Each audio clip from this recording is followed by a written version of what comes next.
Untuk itu tidak perlu berlama-lama lagi, mari kita panggil, kita undang beliau, Ustadz Doni Riwayanto dengan gema takbir. Allahu Akbar, Masya Allah. Ya, Masya Allah. Gelasnya dibawakan, Masya Allah. Ini buat saya, Tat. Well, ya. Jarang-jarang ini minumnya di bawah Ustadz ya. Masya Allah. Silakan Ustadz. Assalamualaikum Ustadz. Wah, Masya Kan Allah. cita-citanya dengan kan dibawain tehnya. Karena selama ini tidak pernah ya. Baru kali ini ya. Ini luar biasa sekali ini pemirsa yang di rumah dan juga Biasanya teman-teman. kan saya bawa sendiri terus jenengan guyoni toh. Saya itu guyon- buat saya. Masih ingat ya itu ya. Itu rekamannya masih ada nggak itu yang dulu ya? Ya, mudah-mudahan untuk kali ini rekamannya panjang umur ya. Panjang umur luar biasa. Dan juga untuk rekan-rekan semua yang sedang menyaksikan pada kali ini, silakan untuk bisa hadir bagi yang masih menyaksikan di jalan ya. Tadi saya mendapat informasi Ustadz, ada beberapa yang dalam perjalanan mau hadir, tapi kalau misalnya nggak nyampe, mungkin sambil jalan dengerin lewat Oke. channel YouTube. Dan mudah-mudahan dan juga dimanapun di seluruh Indonesia yang menyaksikan ini, kapanpun video ini akan selalu ada insya Allah dan bisa disaksikan berulang. Jadi bagi teman-teman semua yang mungkin melihat video ini di lain kesempatan tidak secara live, tetap boleh untuk berkonsultasi dengan kami yang selalu rutin ada di Peter Cafe. Dan Ustadz Doni Riwayanto akan menyampaikan mengenai BBM ini ya Tat ya. Baik. Sebagai sebelum masuk ke materi. Ini kan BBM ini sebenarnya milik siapa sih sebenarnya? Saya tuh juga bingung mau nanyanya gimana ya, karena katanya kalau di undang-undang itu milik rakyat, itu dikuasai oleh negara dan diberikan sepenuhnya untuk rakyat itu. Harusnya rakyat legowo dong lah ya, kan dikelola sama penguasa ya sekarang menjadi pemerintah, kemudian harusnya percaya aja tuh. Kenapa sih kok kita harus aksi segala macam, terus kenapa nggak percaya? Kita kan rezeki itu dari tanggung Allah. Ya nanti itu yang akan kita bahas. Wah itu yang mau kita bahas, berarti itu bukan pembuka ya.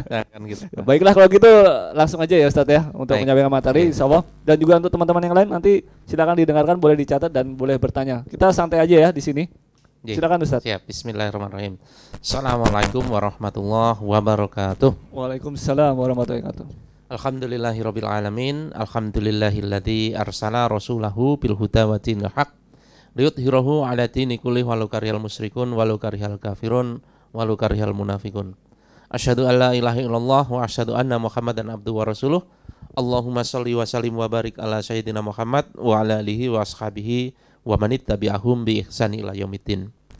Alhamdulillah, kita senantiasa bersyukur kepada Allah karena telah mengutus Rasulnya dengan membawa dinul Islam, sehingga dengan dinul Islam itu kita bisa meniti kehidupan kita ini dengan jalan yang benar dan kembali ke tempat yang terbaik di akhirat, yaitu di surga yang tertinggi. Amin ya rabbal alamin. Amin ya rabbal alamin.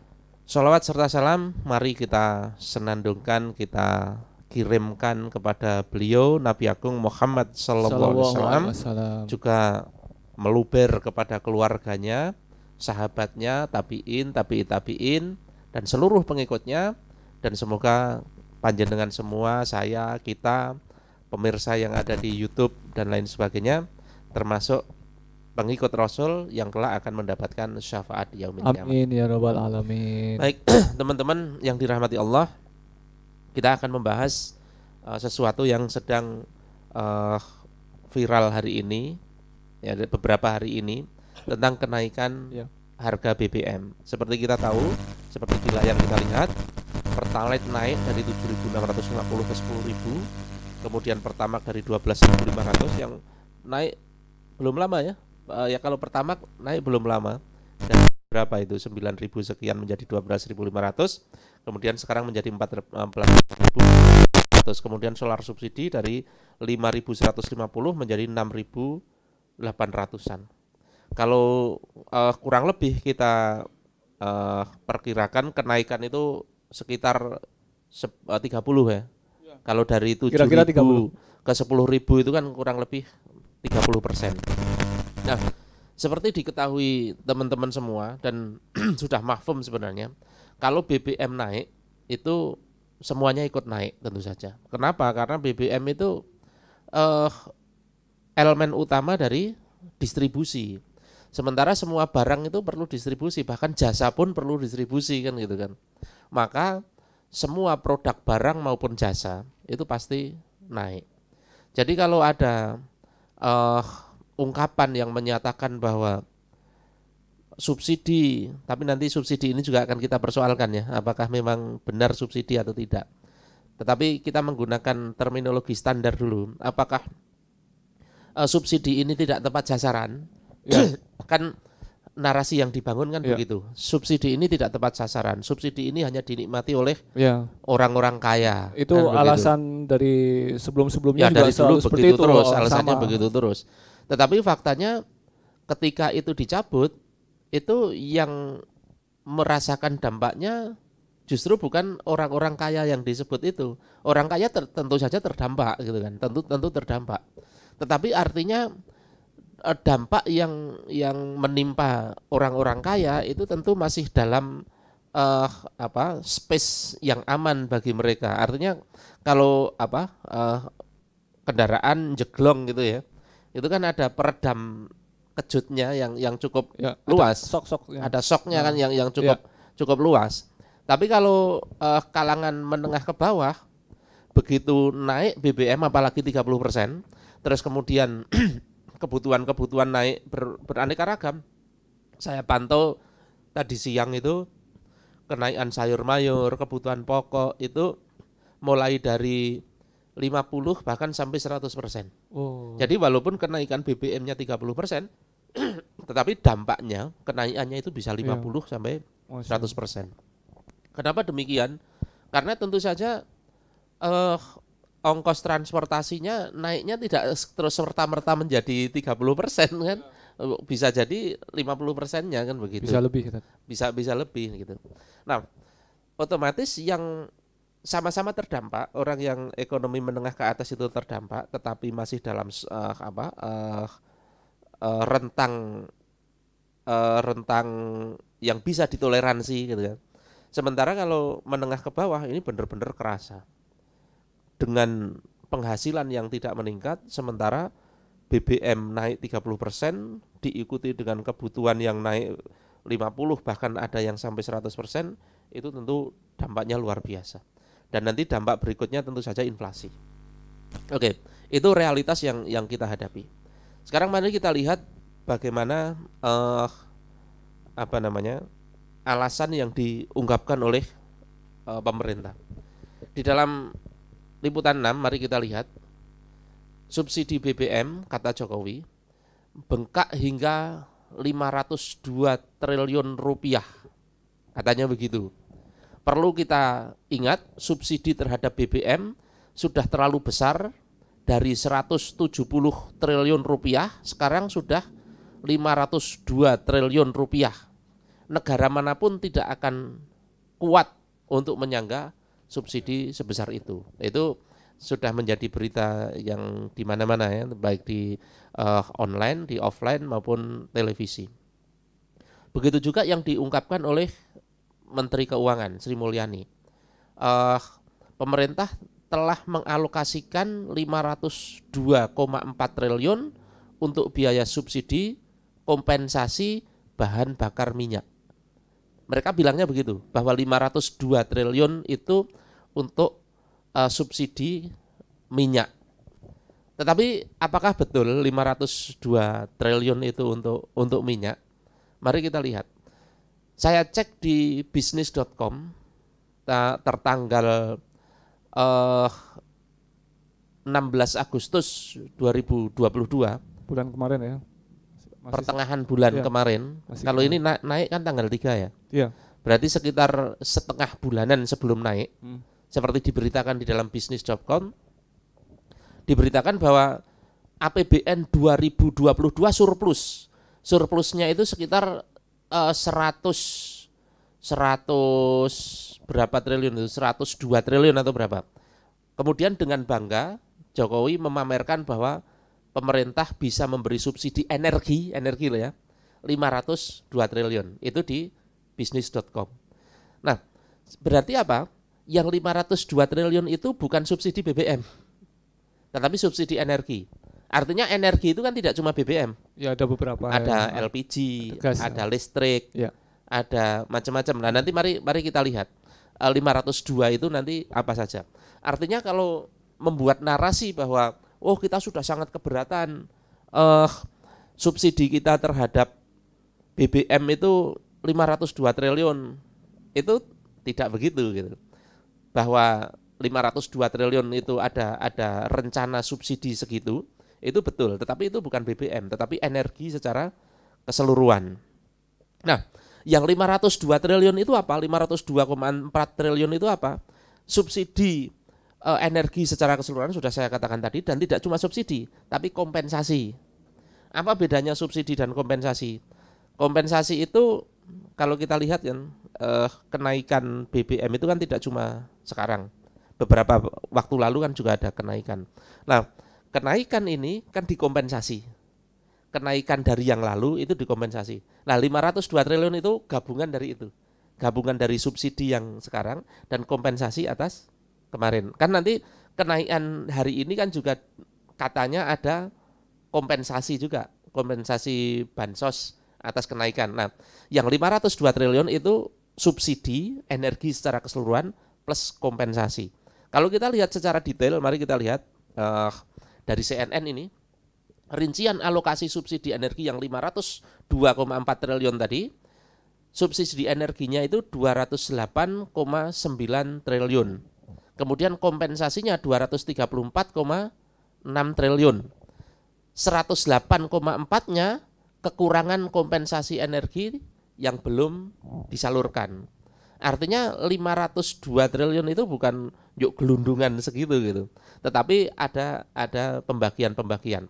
Kalau kita lihat di channelnya Refli Harun, tadi siang saya lihat perspektif dari BKAD, itu bahkan diungkapkan di sana yang subsidi untuk BBM itu cuma mereka punya data 11 triliun untuk bukan BBM, untuk Pertalite.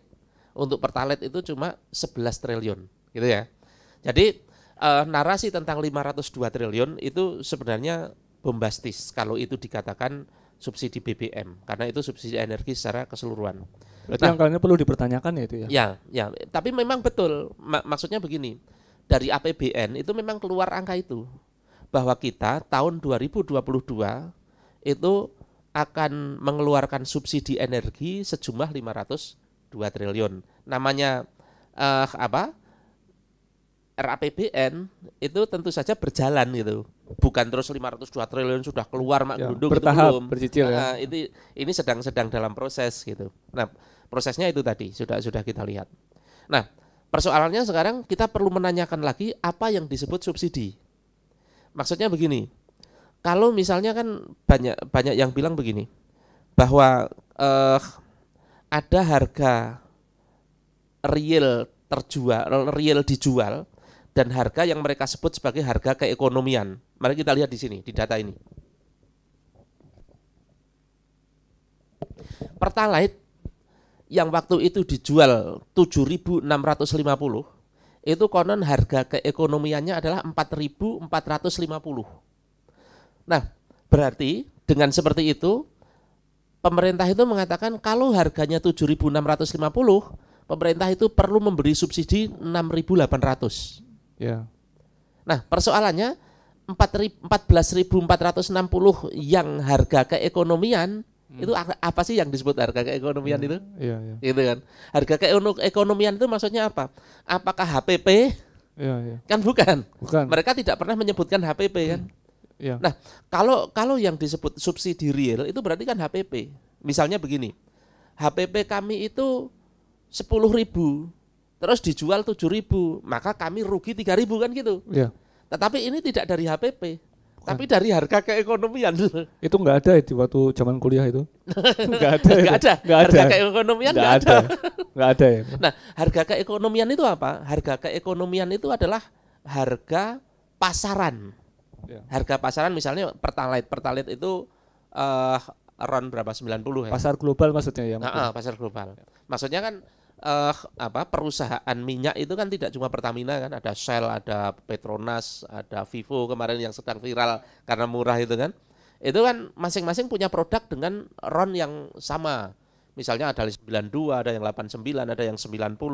Nah, artinya dengan RON 90 itu harga pasaran itu artinya SPBU seluruh dunia itu nek dirupiahke itu di sekitar 14.450. Berarti itu bukan HPP dong.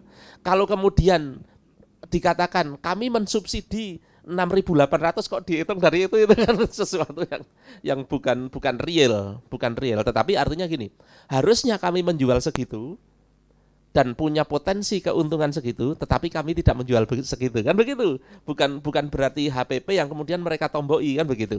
Begitu juga dengan solar. Kalau kita lihat solar itu harga keekonomiannya, sekali lagi harga keekonomian bukan HPP, 13.950. Kemudian dijual 5.150, maka ada spare 8.000. Nah, maka ada sebagian pengamat yang pro kepada kenaikan BBM ini mengatakan bahkan dijual 10.000 pun pemerintah itu masih mensubsidi antara 3.000 sampai 4.000. Wah, baik hati sekali kan. Sudah naik pun itu masih subsidi. Tapi persoalannya yang disebut subsidi itu apa? Yang mereka sebut subsidi itu harga keekonomian, bukan HPP. Berarti harga keekonomian itu ya bukan tombokan yang real. Nah, persoalannya pemerintah itu tidak pernah membuka secara publik HPP sebenarnya berapa sih. Kalau kita lihat ya, yang dijadikan patokan itu kan harga internasional kan, tetapi bukan HPP real. Karena kan kita tahu walaupun tidak 100% BBM kita itu produksi kita sendiri, menurut beberapa data yang saya baca sekitar 800.000 kiloliternya itu produksi dalam negeri. Sementara yang 4.000 berarti berapa banding berapa itu? 8 banding 4 ya. Iya. 1 banding 2 ya. 1 banding 2. Dua bagiannya itu produksi dalam negeri, 1 bagiannya impor.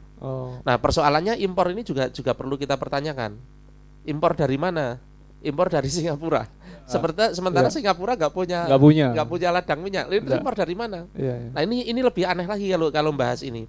Jadi gini, Pertamina itu nggak punya tanker penyimpanan. Nah, sementara yang punya Singapura. Padahal Singapura nggak punya tambang itu. Iya. Nah, akhirnya disimpan di tanker sana. Disewa.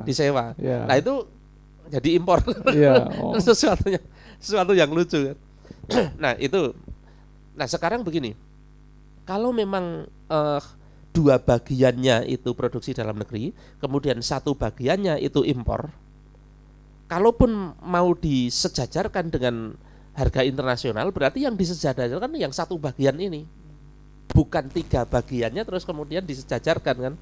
Karena kalau ngomong, wah ini harga internasional segini, kami impor, maka kami, nah itu kalau 100% impor. Tetapi ini kan enggak, yang sebagian itu produksi dalam negeri. Lah persoalannya produksi dalam negeri ini tidak pernah dibuka HPP-nya berapa.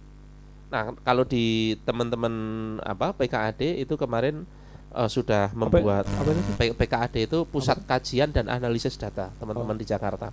Itu mereka mendapatkan data bahwa HPP sekelas Pertalite sampai ke SPBU sudah plus pajak dan lain sebagainya itu paling 4.000-an.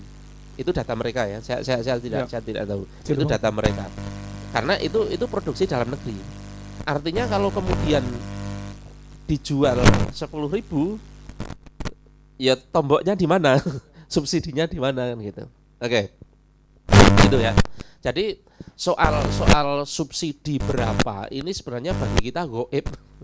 Karena kita nggak punya datanya HPP-nya berapa. Kalau kita dapat HPP-nya berapa, terus kemudian dijualnya berapa, maka jelas itu subsidinya berapa itu jelas. Oke. Nah sekarang begini, kita berlanjut ke pembahasan berikutnya. Nah, konon dari kenaikan harga BBM yang sekian itu, negara itu bisa menghasilkan tambahan keuntungan 30 triliun. Konon begitu. 30 triliun dari kenaikan yang demikian. Nah, konon dari 30 triliun yang mereka dapatkan itu, mereka bisa save 30 triliun itu, konon katanya yang 24,17 triliun itu akan disalurkan ke yang tepat, yang lebih tepat. Kan narasinya tadi bahwa ini subsidi tidak tepat di tempat yang tidak tepat. Terus kemudian akan ditarik, akan diberikan kepada yang lebih tepat. Nah, yang diberikan berapa? Konon 24,17 triliun. Ya katakanlah 24 triliun gitu. 30 triliun save-nya kemudian disalurkan sebagai bansos 24 triliun. Soal bansosnya nanti sampai beneran atau seperti kemarin itu nggak tahu ya. Wong kita sudah pengalaman berulang-ulang begitu kan. Nah, kalaupun memang disalurkan benar 24 triliun, artinya punya sisa berapa? 6 triliunan, sekitar 6 triliun. Tetapi punya save 6 triliun, tetapi dengan dampak lain inflasi. Nah, sekarang save 6 triliun tapi inflasi itu keuntungannya di mana gitu. Yeah. Ini hitung-hitungan matematisnya begitu. Artinya tidak strategis gitu. Yeah. Kalaupun memang itu memang itu benar bahwa subsidi ini diambil kemudian disalurkan ke yang lebih tepat, yang penduduk miskin katakanlah. Lah penduduk miskin yang diberi bansos itu, tetapi terus kemudian mengalami inflasi kenaikan harga-harga, itu apa artinya? Ya, gitu. Ada. Kan begitu. Sama aja. Loh, kalau memang begitu mbok nggak usah saja kan begitu kan. Tetap aja dialokasikan katakanlah kalau subsidi beneran tadi ya, dialokasikan ke subsidi sehingga akhirnya kita bisa tetap berjalan inflasi ya sesuai dengan ritme yang ada sehingga tidak menimbulkan dampak-dampak yang tidak diperlukan. Artinya narasi-narasi semacam ini sebenarnya justru menunjukkan bahwa strateginya itu tidak canggih sebenarnya. Ya. Oke, kita lanjut. Nah, kalau memang begitu, kalau memang ternyata keuntungan dari menaikkan harga BBM tadi tidak terlalu signifikan, tetapi kemudian bahkan diimbangi dengan inflasi, kenapa tidak kemudian mencari solusi yang lain? Kalau katakanlah begini, negara itu sudah berat menanggung subsidi, terus akhirnya subsidinya dicabut kan begitu. Nah, kenapa tidak kemudian mencari alternatif lain? Kalau hitung-hitungan tadi kan cuma save 7 triliun, 6 triliun kan, cuma save 6 triliun dengan resiko inflasi.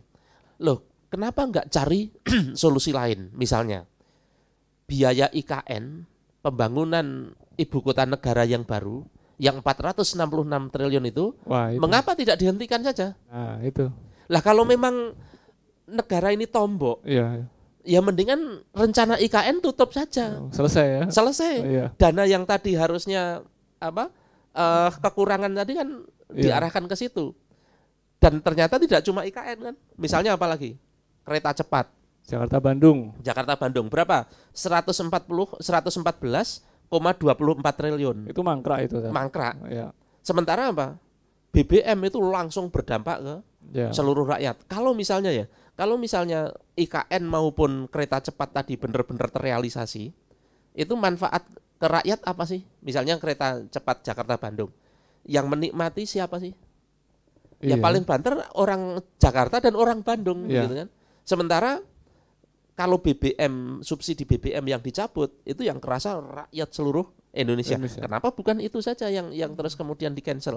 Kenapa bukan IKN saja yang di-cancel?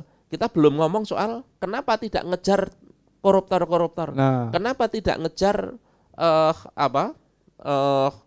mega-mega korupsi yang triliunan BLBI dan lain sebagainya. Itu selesai perkara. Dan kenapa tidak yang di kantong 11.000 triliun itu dikeluarkan? Kan selesai perkara. Nah, itu cerita dongeng katanya tadi. Cerita dongeng. Ya, oke. Ada satu lagi. Bunga utang, Mas. Nah, ini belum bayar utangnya ya. Ini bayar bunganya. Bayar bunganya berapa? 405,5 triliun. Itu bunganya saja. Kita belum ngomong dosanya ya. Ini ya. ngomong beban Bebannya dulu. beban bayar bunganya dulu. Sekarang yang dikatakan tadi bahwa subsidi energi 502 triliun, ternyata membayar bunga utang itu 405 triliun. Kalau dibandingkan dengan subsidi Pertalite yang hanya 11 triliun, itu nggak ada apa-apanya itu bunga utang. Lah persoalannya, utangnya itu sendiri untuk apa? Itu per tahun ya, Teteh? Itu per tahun. Itu ya? tahun sekarang, tahun 2022. Kalau 2021 itu sekitar 300 sekian. 2020 itu sekitar 200 sekian gitu. Memang selalu Jadi naik. prestasinya naik ya? Prestasinya naik, prestasi hutang dan bunga utangnya. Nah, artinya kalau kita lihat di sini ternyata apa? Kebutuhan negara di luar subsidi itu, di luar subsidi energi secara keseluruhan, tidak hanya Pertalite, itu berlipat-lipat dibanding yang lain. Misalnya begini, kalau memang utang itu produktif, otomatis ekonomi kita benar-benar bangkit dong. Kalau utangnya itu produktif. Kita sekali lagi kita belum ngomong soal dosa riba ya. Kita ngomong utangnya ini dulu. Artinya gini, orang utang, kita ngomong rumah tangga dulu. Rumah tangga utang untuk apa? Untuk usaha misalnya. Untuk usaha. Ya. Lah kalau untuk usaha produktif bisa jadi dia bisa bayar utangnya nambah gitu. Penghasilan. Nambah penghasilan. Ya. Begitu juga negara. Negara ketika utang itu untuk apa? Ya. Untuk infrastruktur. Nah, infrastruktur. Persoalannya infrastrukturnya itu nambah penghasilan atau tidak? Nah, misalnya begini. Kereta cepat yang ada di Palembang itu faktanya malah merugi. Nah, sekarang bagaimana? Utang untuk membangun infrastruktur, sementara infrastrukturnya tidak menghasilkan keuntungan, dan kemudian bayar utang. Itu kan seperti rumah tangga yang keblekan utang. Sama persis ya. Sama persis itu. Bukan negara yang dapat penghasilan, tapi orang-orang tertentu. Nah, persoalannya di situ. Nah, sekarang sekali lagi, utangnya ini untuk apa? Utangnya ini menuju kemana? Nah, kalau memang utang ini produktif, utang yang bunganya 405 triliun per tahun itu produktif, artinya kita bertambah sejahtera dan masih bisa bayar bunganya, kan gitu. Kalau kita ternyata pajak ditingkatkan, pajak PPN dari 10% dinaikin jadi 11%. Belum yang lain. Soal subsidi ditarik, subsidi listrik juga, subsidi apa-apa semua dicabut. Artinya utang yang dilakukan itu tidak berdampak kepada meningkatnya kesejahteraan. Nah, kalau saya ibaratkan itu begini. Kalau diibaratkan rumah tangga, kita itu utang untuk bangun, untuk beli mobil, sementara bisnisnya tidak dikembangkan dulu. Nah, kalau utang itu memang untuk mengembangkan kemampuan ekonomi, maka harusnya utang itu tidak untuk bangun jalan tol misalnya, atau untuk bangun bandara misalnya, tapi untuk apa? Untuk mensupport UMKM misalnya. Support UMKM sampai akhirnya UMKM ini kuat. Lah kalau UMKM kuat nanti menyerap SDM, kemudian menggiatkan ekonomi, kan jadinya begitu. Soal nanti bangun infrastruktur itu nanti dulu, tapi perkuat dulu ini kemampuan ekonomi. Nah, persoalannya utang itu tidak ke situ. Utang itu tidak memperkuat sendi-sendi ekonomi, tetapi infrastruktur. Kalau ibarat rumah tangga, utangnya itu tidak memperkuat pendapatan bisnisnya, tetapi untuk foya-foya, kurang lebih seperti itu. Baik, itu faktanya begitu.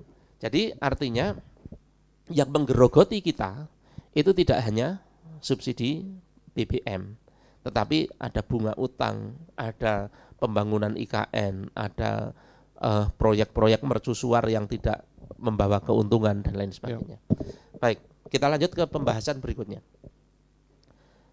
Coba kita lihat bagaimana sih sejarah BBM atau sejarah migas di tanah ini, tanah Nusantara ini sejak sebelum menjadi Indonesia. Nah, tentu saja tahun 1800 akhir atau 1900 awal itu kita masih di tangan Belanda. Maka perusahaan-perusahaan utama yang mengelola sumber-sumber minyak awal di Nusantara ini itu perusahaan-perusahaan Belanda. VOC. Ya. Terus kemudian tahun 1920-an itu Amerika baru masuk. Terus kemudian proklamasi. Kemudian zaman Soekarno itu masih dalam kendali dalam negeri, zaman Soeharto masih dalam kendali dalam negeri. Setelah reformasi itu sudah mulai ada perubahan undang-undang migas yang intinya adalah mulai meliberalisasi migas baik di sisi hulu maupun di sisi hilir. Jadi kalau petanya begini, zaman sebelum proklamasi itu di tangan asing. Setelah proklamasi, zaman Soekarno dan Soeharto itu di tangan dalam negeri, baik Pertamina maupun cikal bakalnya Pertamina. Reformasi itu mulai liberalisasi hulu. Liberalisasi hulu itu artinya tambangnya. Kalau kita lihat di sini, tambang-tambang migas, baik itu nanti minyak mentah maupun gas ya, itu sebagian besar Amerika. Kalau kita lihat di situ ya, ada Amerika, ada China, ada Australia, ada 1-2 yang Malaysia, tapi lebih banyaknya Amerika. Artinya setelah reformasi, pengelolaan tambang nanti soalnya kan BBM ini ada dua sisi, ada hulu tambang dan hilir retailnya. Nah, yang diliberalisasi yang awal itu hulunya dulu. Hulunya itu tidak lagi dikelola oleh Pertamina, tetapi dikelola oleh asing. Kebanyakan begitu. Begitu juga hilirnya. Hilirnya nanti sudah mulai, mungkin di Jogja belum ada, tetapi di Jakarta sudah mulai banyak. Ada Total, ada Shell. Sudah lama itu kayaknya. Udah lama. Ya. Ya, memang sejak reformasi begitu. Dan cita-cita mereka ya baik hulu maupun hilirnya dikendalikan 100% oleh swasta begitu. Nah, persoalannya sekarang begini. Bagaimana sih sebenarnya tata kelola migas di dalam Islam? Nah, kita kita dari tadi kan membahas bagaimana migas itu dalam pengelolaan hari ini, di mana sistem ekonominya itu kapitalis, sistem politiknya itu demokrasi. Nah, sekarang bagaimana migas ini dalam tata kelola Islam? Apakah ada? Ada. Islam itu luar biasa. Islam itu sempurna. Tidak hanya berisi akidah, tidak hanya berisi dzikir, tidak hanya ibadah mahdhoh, tapi luar biasa. Termasuk pengelolaan migas pun ada. Saya langsung ke sebuah hadis yang diriwayatkan oleh Abu Daud dan Ahmad dengan status sahih. Al-muslimuna suraka'u fis salasin fil ma'i wal kala'i wan nar. Al-muslimuna, muslimin dalam hal ini sebenarnya adalah rakyat, suraka'u berserikat, bersirkah. Nah, ya, sirkah itu kan kita tahu ya. Kita kalau pebisnis itu di dalam Islam itu kan kalau kerjasama itu kan bersirkah. Nanti ada sirkah akad, sirkah yang muncul dari akad. Misalnya saya punya modal, jenengan punya kemampuan, terus kita sirkah mudharabah misalnya gitu. Nanti ada sirkah amlak, sirkah kepemilikan. Nah, ini maksudnya sirkah amlak, sirkah kepemilikan. Sirkah apa? Fisalasin, dalam 3 perkara. Muslimin dalam hal ini adalah rakyat, bersirkah, sirkah amlak memiliki 3 sumber daya. Fil ma'i, sumber daya air seperti danau, laut, sungai dan lain sebagainya. Wal kala'i, sumber daya vegetasi seperti hutan, ladang gembalaan, wanar, dan sumber daya api. Sumber daya api itu meliputi tambang minyak bumi, tambang gas, tambang batu bara dan lain sebagainya. Milik siapa? Al-muslimun, milik rakyat. Nah, yang terkategori milik rakyat itu yang seperti apa? Tentu saja yang melimpah. Misalnya begini, kalau ada kan hadisnya al-muslimuna suraka'u fis salasin fil ma'i wal kala'i wan nar. Sumber air itu adalah milik rakyat. Bagaimana kalau jenengan di rumah punya sumur? Apakah milik rakyat secara umum? Ya sebenarnya esensinya milik rakyat. Cuma nanti ada keterangan lebih lanjut yang disebut sumber daya itu adalah sesuatu yang melimpah, dan itu muncul dari hadis ini. Itu termasuk yang terkandung di dalamnya. Maksudnya gimana? Ikan, Oh iya. Sumber daya yang di dunia. Iya, betul, ya. betul. Tidak hanya air, tidak hanya Ya, air aja, tapi misalnya filmai. Filmai itu kan artinya danau, laut, sungai dan lain sebagainya. Berarti apa? Laut itu milik rakyat, milik umat secara bersama-sama, termasuk kandungan di dalamnya. Ada ikan, ada garam, ada apa dan lain sebagainya. Itu milik rakyat, milik umat. Oke, kita lihat hadis berikutnya. Qala Ibnu Mutawakil, berkata Ibnu Mutawakil, Ibni Abdil Madan bin Abdi Madan an Abyada di Khamal, dari Abyad bin Khamal, innahu fada ila Rasulullah sallallahu alaihi wasallam, sesungguhnya mereka mendatangi Rasulullah sallallahu alaihi wasallam, fastaqta'ahul milha, kemudian meminta tambang garam. Jadi pernah ada suatu masa keluarga Al-Mutawakil ini mendatangi Rasulullah. Jadi keluarga Al-Mutawakil itu menemukan tambang garam. Kemudian dia mendatangi Rasulullah. Qala Ibnu Mutawakil, kemudian Mutawakil berkata kepada Rasulullah, alladzi bimal bi ma'riba faqata'ahu lahu. Bolehkah wahai Rasul aku memiliki sumber tadi? Falama an walaqala rajulun, kemudian Rasul memberikan itu. Jadi ada tambang garam yang diminta oleh Al-Mutawakil, terus kemudian Rasul memberikan. Nah, setelah diberikan, falama an walaqala rajulun, kemudian berkata seorang laki-laki minal majlis, yang duduk di dalam majlis itu. Atadri ma ta'lahu, apakah engkau tahu wahai Rasul yang engkau berikan kepada dia? Innama qata'ta lahul almaul iddah, sesungguhnya engkau telah memberikan kepadanya air yang mengalir. Maksudnya begini, sesungguhnya engkau telah memberikan kepada dia tambang garam tadi, yang dia itu seperti mata air mengalir terus gitu loh, keluar terus.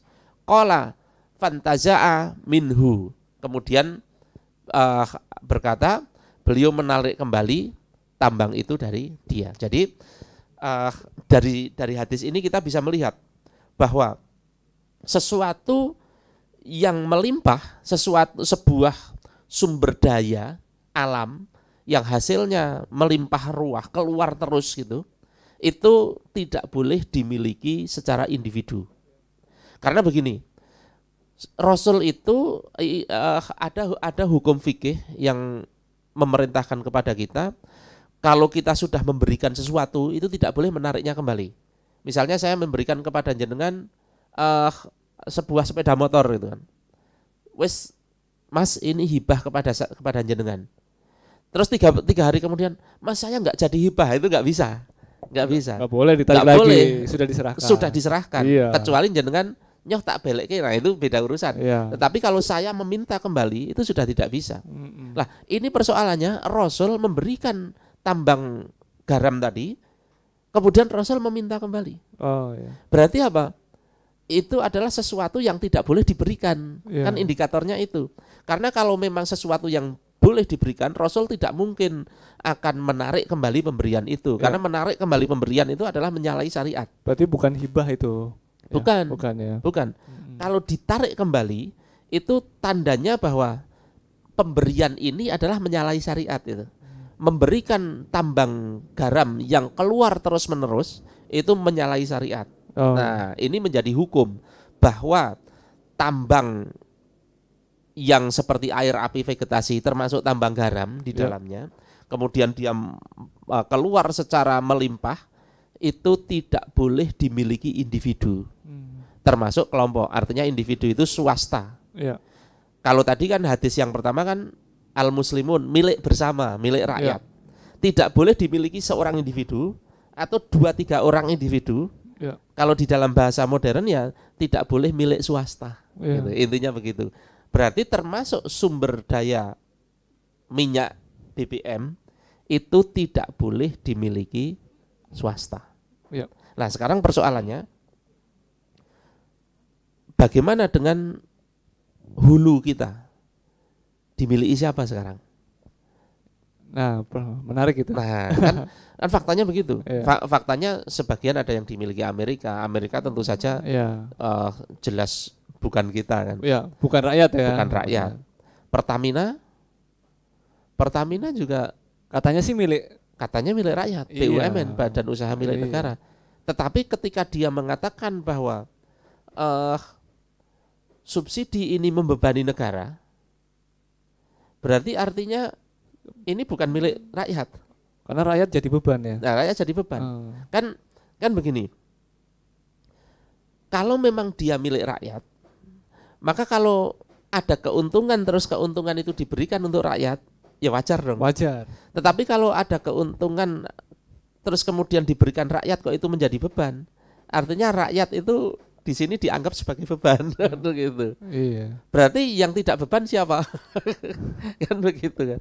Nah, maka nanti bisa kita lihat bagaimana rakyat itu didudukkan. Kalau rakyat itu dianggap sebagai beban, maka negeri itu sebenarnya secara tidak tertulis jelas bahwa negara itu tidak milik rakyat. Karena rakyat dianggap sebagai beban. Kalau di dalam sebuah perusahaan itu ada biaya, ada beban, ya enggak? Ada biaya, ada beban. Biaya itu misalnya kulak bahan baku, itu biaya. Dan dia tidak dianggap sebagai beban. Kulak bahan baku itu tidak dianggap sebagai beban. Yang dianggap sebagai beban itu apa? Misalnya penyusutan aset, itu dianggap sebagai beban. Nah, kemudian misalnya saya punya bisnis nih, Ada biaya beban, ada biaya, ada beban. Terus kemudian ada profit yang tak nikmati. Profit ini beban atau bukan? Bukan. Ya bukan, namanya profit kok beban. Iya. Nah, makanya yang disebut beban itu adalah sesuatu yang tidak menguntungkan gitu, yang tidak menguntungkan. Nah, sekarang persoalannya subsidi kepada rakyat, keuntungan kepada rakyat itu dianggap sebagai beban. Berarti artinya rakyat itu tidak boleh beruntung. Iya. Harus begitu. Nah, itu harus bayar. Terus yang beruntung siapa? Yang menikmati keuntungan harusnya siapa kan gitu. Padahal begini. Kalau kita ngomong subsidi, kita sudah ngomong di depan tadi ya. Iki asli subsidinya ini serius enggak sih gitu. Iya. Karena soal hitung-hitungan tadi. Nah, kalaupun ada subsidi beneran, subsidi datangnya dari mana? Duit subsidi dari mana? Katanya APBN. Lah ya, APBN dari mana duitnya? Iya. Dari pajak. Dari pajak. Dari pajak. Pajak dari siapa? Dari rakyat juga. Dari rakyat juga kan. Iya. Loh, kalau kemudian kembali lagi kepada rakyat kan sudah wajar. Misalnya iya. begini. Pajak itu beda-beda dong. Iya. Yang kaya juga bayar pajaknya banyak, yang miskin bayar pajaknya dikit. Iya. Terus kemudian dibalikkan dalam bentuk subsidi. Iya. Dan subsidinya ya seperti yang kita lihat. Orang kaya terus kemudian juga bisa menikmati karena dia bayarnya lebih kan. Nah, ya kan? Wajar aja kan? Ya. Terus kemudian rakyat juga kebagian. Ya. Rakyat dalam hari ini menengah ke bawah juga kebagian dalam bentuk apa? Transportasi, distribusi barang-barang menjadi terjangkau. Kan begitu? Ya. Itu harusnya wajar-wajar saja dalam perspektif kapitalis, harusnya wajar-wajar saja. Ya. Artinya kalau duit pajak terus kemudian untuk subsidi itu wajar sekali Ya. di dunia kapitalis. Ya. Nanti di negara-negara maju kapitalis itu ya semua begitu. Pajak, pajaknya tinggi sekali. Ya. Tetapi fasilitas dari negara itu kan luar biasa. Ya. Di Jerman, di Amerika, pajaknya tinggi, tapi fasilitas dari negara luar biasa. Ya. Nah, kita lihat seperti itu. Nah, bagaimana dengan Islam? Kalau di dalam Islam ada nggak subsidi? Artinya begini, perspektif subsidi itu ada nggak? Kalau memang itu milik rakyat, ya nggak subsidi-subsidian dong. Bahkan istilah subsidi aja keliru.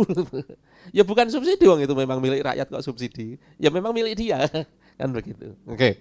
Nah, sekarang kita kembali lagi ya kepada tata kelola migas dalam perspektif Islam. Sekali lagi, migas itu milik rakyat. Persoalannya begini, bagaimana dengan pengelolaannya? Bagaimana dengan kalau misalnya memang ini milik rakyat, apa njuk dibagi-bagi rata gitu. Iya. Kan ya berapa liter gitu. Lah ya kan ya aneh, Iya. jadi angel kan. Berarti boleh nggak sih kalau kemudian diperjualbelikan? Itu boleh.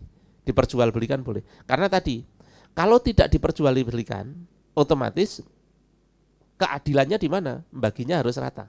Ya. Jenengan misal seorang itu dalam sehari itu 10 liter ya, jenengan punya atau enggak punya kendaraan ya bawanya 10 liter. Kan malah jadi ruwet. Malah bingung nanti. Nah, makanya dijual itu boleh. Dijual itu boleh. Tetapi boleh nggak memberikan keuntungan? Boleh. Jadi nanti tergantung kondisi sih. Bisa dijual dengan hanya menutup biaya operasi, atau bisa dijual dengan keuntungan, tetapi keuntungannya kembali kepada rakyat. Karena apa? Ini milik rakyat. Oh iya. Kembali kepada rakyat karena milik rakyat. Nah, kembali kepada rakyat itu artinya apa? Ya untuk membiayai kebutuhan rakyat. Nah, oleh karena itu mari kita lihat bagaimana sistem ekonomi Islam. Karena kita nggak bisa ngomong tata kelola BBM tanpa ngomong sistem ekonomi secara menyeluruh, baik di dalam kapitalis maupun di dalam Islam. Mari kita lihat. Kita akan membandingkan bagaimana perbedaan sistem ekonomi kapitalis, komunis, dan Islam, terutama dari kepemilikan sumber daya alam. Kalau menurut kapitalis, semua bebas dimiliki siapapun yang mampu bersaing. Bersaing itu baik bersaing secara modal kapital, duit, maupun bersaing secara modal pengaruh, modal kekuatan senjata, dan lain sebagainya. Artinya di dalam kaidah kapitalis, sumber daya alam itu bebas dimiliki siapapun. Bahkan sumber daya alam di Indonesia bisa dimiliki oleh orang Amerika. Faktanya hari ini begitu kan? Ya. Faktanya hari ini sumber daya minyak di bumi Indonesia bisa dimiliki perusahaan Amerika yang pemiliknya juga orang Amerika kan begitu. Ya, betul. Bisa dimiliki oleh perusahaan Malaysia yang pemiliknya bisa jadi bukan orang Malaysia kan begitu. Karena kan perusahaan terbuka kan begitu. Nah, intinya sumber daya alam di dalam sistem kapitalis itu bebas dimiliki siapapun. Bahkan walaupun tidak di negerinya sendiri. Bagaimana dengan komunis? Semua dikuasai negara. Kalau kita lihat misalnya Korea Utara, di Korea Utara itu ya tidak ada tambang minyak milik Amerika, itu enggak ada. Tambang minyak milik Prancis itu enggak ada. Ya semua milik negara. Itu kalau komunis. Bagaimana dengan Islam? Kalau Islam nanti dibagi. Ada air api vegetasi yang hadisnya tadi, yang itu milik rakyat. Kemudian ada sumber daya di luar air api vegetasi, misalnya emas, nikel, bauksit, dan lain sebagainya, itu milik negara. Sumber daya yang milik negara. Bedanya apa? Nanti bedanya pada pemakaiannya. Kalau milik rakyat digunakan untuk kebutuhan rakyat, kalau milik negara digunakan untuk kebutuhan negara. Karena kebutuhan rakyat dan kebutuhan negara itu sesuatu yang berbeda.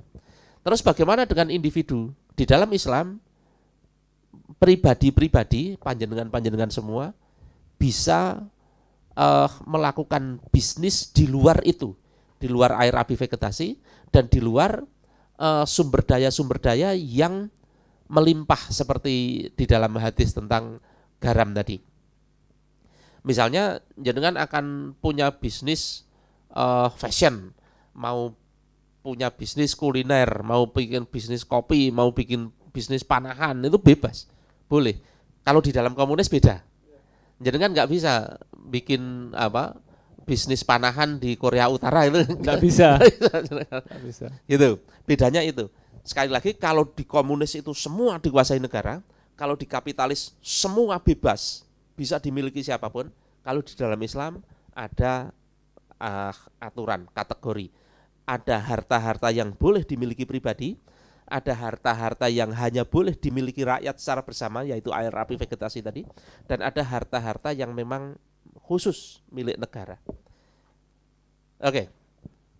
Karena kita sedang membahas tentang harta milik rakyat, air api vegetasi tadi, maka kalaupun tadi sudah saya katakan BBM itu misalnya kemudian karena kalau dibagi secara merata tidak mungkin, maka dikelola secara bisnis walaupun dengan rasio harga yang tidak memberatkan distribusi barang-barang, maka di dalam Islam BBM itu boleh diperjualbelikan, itu boleh.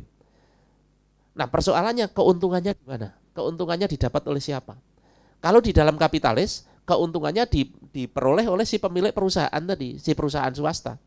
Kalau di dalam sistem Islam, misalnya si sumber daya minyak BBM tadi kemudian menghasilkan keuntungan, maka keuntungannya dikembalikan kepada kebutuhan rakyat.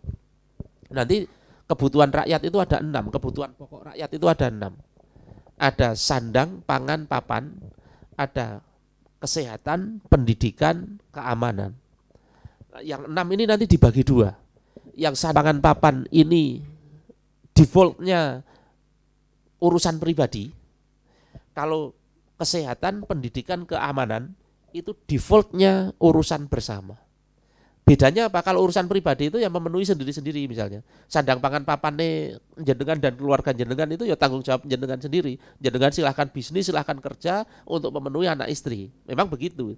Tapi kalau kesehatan, pendidikan, dan keamanan kalau di dalam sistem Islam itu bukan urusan jenengan pribadi. Itu urusan bersama yang kemudian diwakili oleh negara pengelolaannya. Misalnya kesehatan ya. Maka negara nanti akan mendirikan rumah sakit untuk melayani kesehatan rakyat dan free. Kenapa free?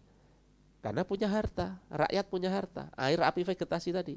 Misalnya ya, api itu mulai dari batu bara, gas alam, BBM dan lain sebagainya, itu semuanya milik rakyat. Maka kalau itu menghasilkan keuntungan air, api, vegetasi tadi, itu baru BBM ya, tadi baru BBM, itu untuk membiayai kesehatan. Begitu juga sumber air itu misalnya laut, danau dan lain sebagainya, termasuk vegetasi. Vegetasi itu di dalamnya hutan misalnya. Hutan itu misalnya di Kalimantan itu ada hutan yang sangat luas, hutan yang memang tumbuh sendiri karena Allah yang menumbuhkan, bukan jenengan yang menanam gitu kan. Itu milik rakyat. Nah, kalau nanti dikelola oleh negara terus menghasilkan keuntungan, kembali untuk apa? Kesehatan, pendidikan, dan keamanan.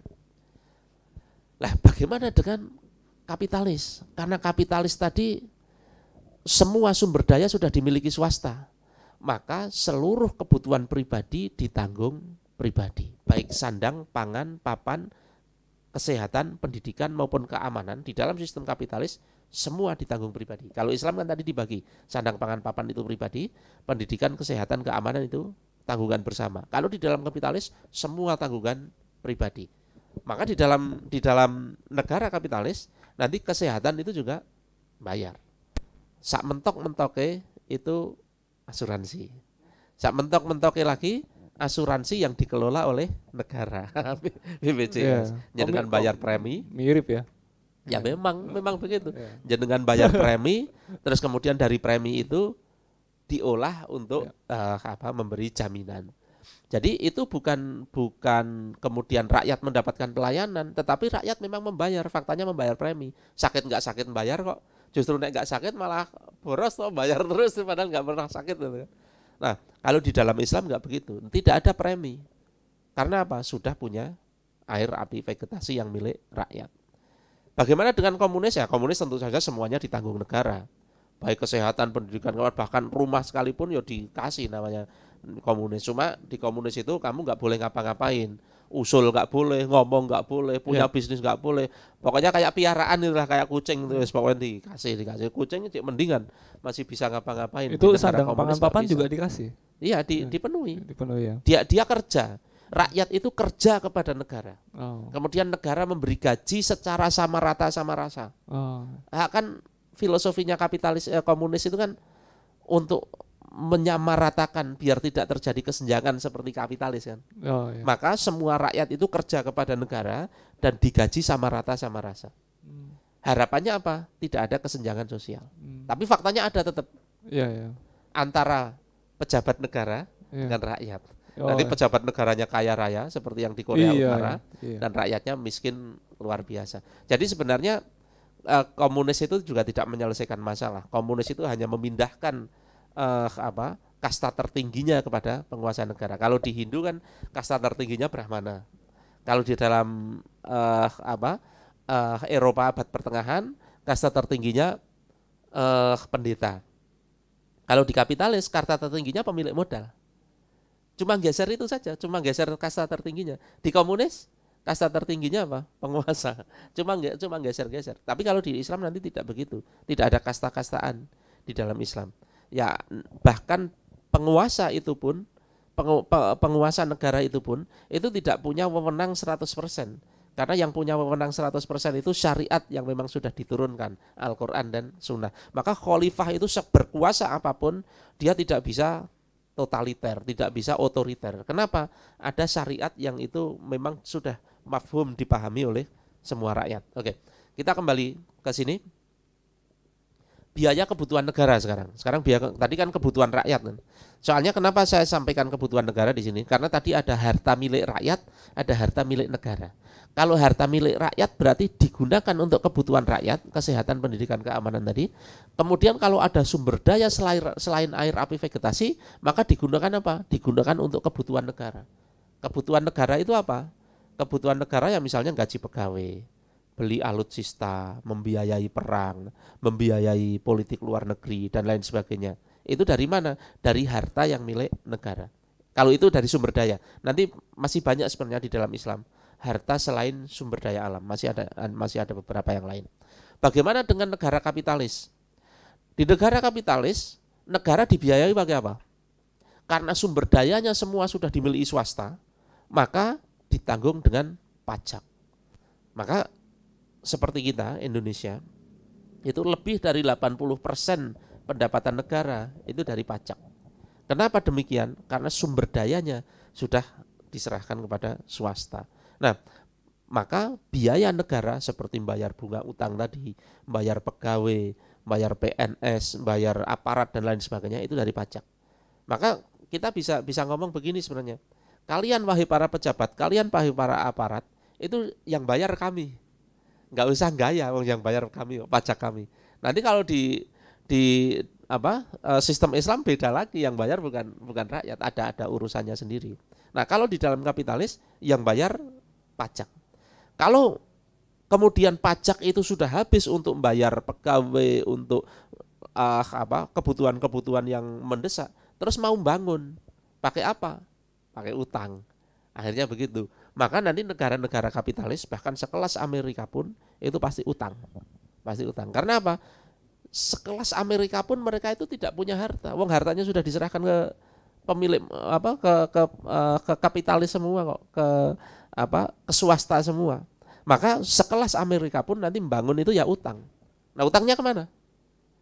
Kalau kita kan utangnya ke Amerika, utangnya ke Cina. Kalau Amerika utangnya kemana? Iya, ke swasta tadi gitu. Swasta tadi. Nah, gitu. Akhirnya sebenarnya apa? Di dalam sistem kapitalis yang mengendalikan, yang paling mengendalikan itu ya swasta ini sebenarnya. Baik di level Amerika pun yang mengendalikan swasta. Bagaimana dengan komunis? Tentu saja ditanggung sumber daya alam dan bisnis-bisnis milik negara. Nah, ini yang kita bisa komparasikan. Bagaimana BBM di dalam tata kelola kapitalis dan BBM di dalam tata kelola Islam. Dan kalau kita lihat apa yang terjadi di Indonesia yang mana? Jelas yang kapitalis, jelas wong di hulunya dikuasai swasta, hilirnya. Nah, ini sebenarnya apa? Kenapa harga minyak di tingkat ecer itu tidak boleh disubsidi? Biar bersaing, Pak. Kalau masih ada subsidi, maka di tingkat retail itu belum terliberalisasi. Di tingkat hulu kan sudah terliberalisasi kan, tambang-tambangnya sudah dikuasai swasta. Tapi di level hilir, di level retail ke konsumen langsung, saat ini masih dikuasai Pertamina. Nah, cita-cita mereka itu siapa? Maksudnya para kapitalis ini, para swasta internasional itu. Cita-citanya apa? Baik hulunya, tambangnya, maupun hilirnya, retail ke rakyatnya, semua dibebaskan, masuk ke pasar bebas. Maka kalau Pertamina itu masih disubsidi, maka pom bensin seperti Shell, seperti Total dan lain sebagainya tidak bisa bersaing dong. Tidak bisa bersaing. Maka sebenarnya pencabutan subsidi itu bukan perkara sudah tidak mampu sebenarnya. Mampu tidak mampu, kalau Anda itu masuk ke dalam sistem kapitalis, maka tidak ada subsidi. Memang begitu. Kembalikan kepada pasar. Nah, sebenarnya itu. Maka tekanan untuk mencabut subsidi BBM itu sebenarnya tidak hanya sekedar soal tekanan beban pengeluaran dalam negeri, tetapi tekanan kebijakan secara internasional untuk mencabut subsidi BBM. Agar apa? Baik hulu maupun hilirnya itu dikembalikan kepada pasar bebas. Nah, nanti kalau sudah seperti itu, persaingan antar SPBU itu menjadi gencar sekali, menjadi mungkin sekali. Baru saja kemarin kita melihat kan bagaimana Vivo yang kita tidak pernah mendengar. Kita kan taunya Vivo itu handphone gitu kan. Tiba-tiba ternyata punya SPBU ya. Punya SPBU iya. Dan ternyata apa? Punya BBM yang lebih murah. Lebih murah. Langsung 8.000 sekian ya. 8.900 atau berapa? Akhirnya kan langsung. Nah, itu kan faktanya begitu. Faktanya nanti kalau ada memang yang lebih murah, otomatis BBM SPBU asing ini bisa masuk. Dan kalau itu kalau gini ya, rasionya begini. Kalau BBM kelas murah itu pasti bersaing di harga. Tapi kalau BBM untuk kelas atas, kita katakanlah ngomong Pertamax gitu ya. Pertamax. Itu pasti nanti yang beli kan orang-orang yang menengah ke atas. Orang-orang menengah ke atas itu pertimbangannya bukan lagi harga lebih murah, tetapi kualitas, pelayanan, dan bisa jadi prestis. Bagi mereka kacek 1.000-2.000 mending beli di sel. Ngapain beli di yang lokal-lokal gitu kan? Itu kalau demi gengsi orang berduit akan ngejar seperti itu. Tetapi kalau nanti yang murah nanti orang akan ngejar yang paling murah lah, yang dikehendaki itu memang seperti itu. Nanti di tingkat pengecer, di tingkat retail itu BBM itu juga terliberalisasi. Artinya masuk ke dalam sistem pasar bebas. Itu di dalam sistem kapitalis. Nah, bagaimana dengan sistem Islam yang tadi? Nanti BBM itu dikuasai negara tetapi hasilnya untuk rakyat dan lain sebagainya. Seperti yang sudah kita paparkan. Nah, pertanyaannya, bisakah hal itu diterapkan hari ini? Bisa? Bisa enggak konsep tadi, air api vegetasi tadi, diterapkan hari ini? Bisa enggak? Enggak bisa. Kenapa enggak bisa? Karena sistem ekonomi itu terkait dengan sistem politik, sistem kenegaraan.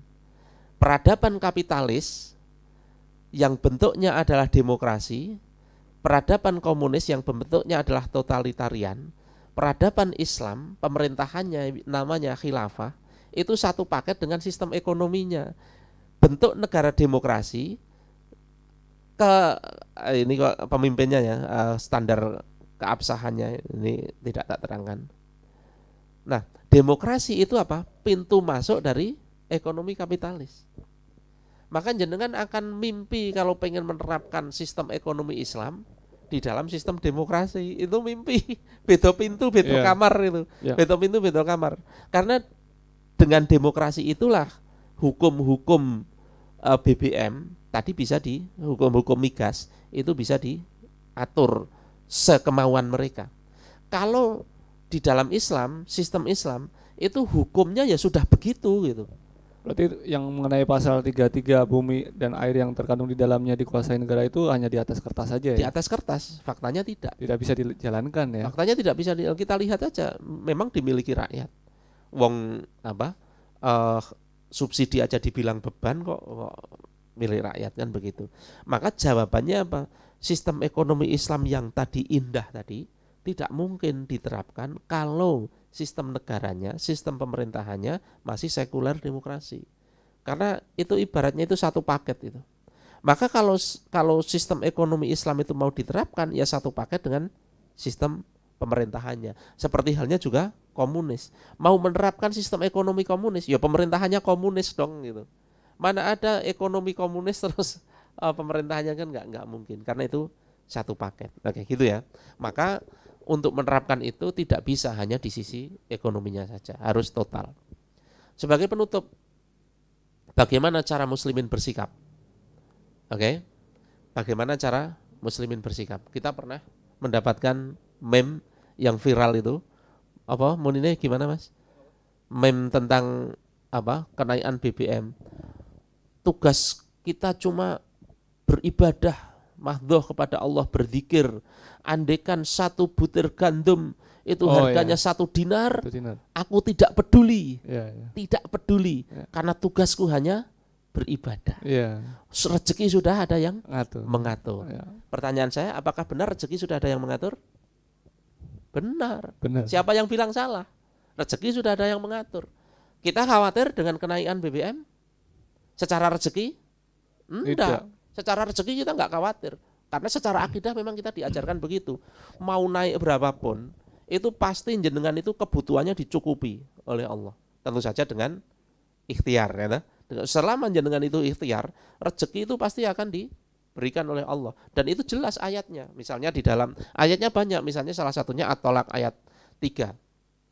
A'udzubillahi minasyaitonirrajim. Wa yarzuqu min haitsu la yahtasib. Dan Allah akan memberi kalian, memberi rezeki kepada kalian min haitsu la yahtasib, dari arah yang tidak disangka-sangka. Wa man yatawakkal 'ala Allah fahuwa hasbuh. Siapa yang bertawakal kepada Allah, maka Allah akan mencukupinya. Innallaha balighu amri. Sesungguhnya Allah menyampaikan urusannya. Qad ja'alallahu likulli syai'in qadar. Bahwa Allah telah membuat ketentuan bagi segala sesuatu. Secara akidah kita oke, enggak ada masalah. Kalau ditanya, jangan takut dengan kenaikan BBM? Enggak takut. Takut kebutuhannya tidak terpenuhi? Enggak. Secara kebutuhan kebutuhan pokok itu pasti terpenuhi. Tetapi kalau nanti harus mengurangi ini itu jelas ya, jelas. Tetapi kalau kebutuhan itu tidak mungkin. Selama apa? Nah, kalau hadisnya ini, hadis riwayat Ahmad. Lau annakum tatawakkaluna 'ala Allah, andaikan kalian bertawakal kepada Allah, haqqon secara benar, tawakkulihi, tawakalnya benar, la razaqakum kama yarzuqu tayron, maka Allah akan memberi kalian sebagaimana Allah memberi rezeki kepada burung-burung. Taghdhu khimason wa taruhu bitonan, yang pergi di pagi hari dengan perut kosong dan kembali dengan perut kenyang. Di sini ada syaratnya. Burung-burung itu dicukupi oleh Allah kebutuhannya ketika dia pergi pagi, pulang petang, kemudian kenyang. Nah, ini sebenarnya dari hadis ini juga kita bisa mengambil kesimpulan bahwa selama kita berikhtiar, maka Allah akan mencukupinya. Jadi secara akidah, khawatir dengan kenaikan BBM? Enggak, sama sekali enggak. Nah, persoalannya, apakah perspektifnya cuma akidah? Enggak, ada perspektif syariah. Mari kita lihat.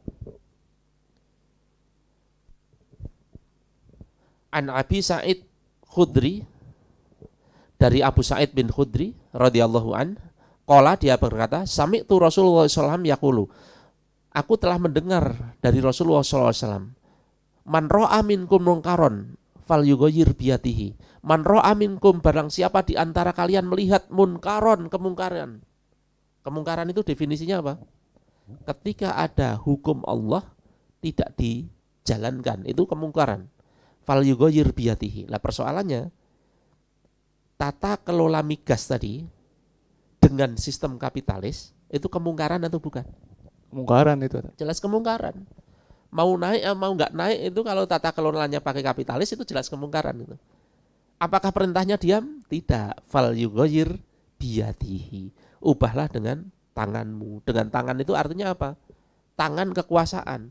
Mengubah kemungkaran tata kelola migas dengan tangan itu kan juga mungkin piye carane dalam makna hakiki kan. Pasti maknanya majasi. Maka apa maknanya? Dengan kekuasaan. Kalau kamu punya kekuasaan, maka ubahlah kedzaliman pengelolaan BBM ala kapitalis tadi dikembalikan kepada Islam. Kalau punya tangan kekuasaan. Fa'ilam yastati, persoalannya nggak bisa, nggak punya kekuasaan. Fal yughayyir fabilisanihi, maka ubahlah dengan lisanmu.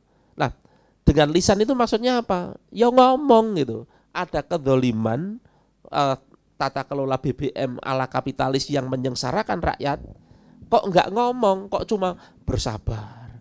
Bersabar itu tidak sesuai syariat. Bahwa kita sabar, kita tenang, kita tidak risau dengan kenaikan itu di hati gitu loh, di hati. Tetapi di perbuatan itu kita ngomong. Loh, kalau kita ngomong bukan berarti kita panik gitu. Kalau kita menyuarakan bahwa ini dolim, bukan panik, Bung. Kita nggak panik sama sekali enggak. Kita hatinya tenang.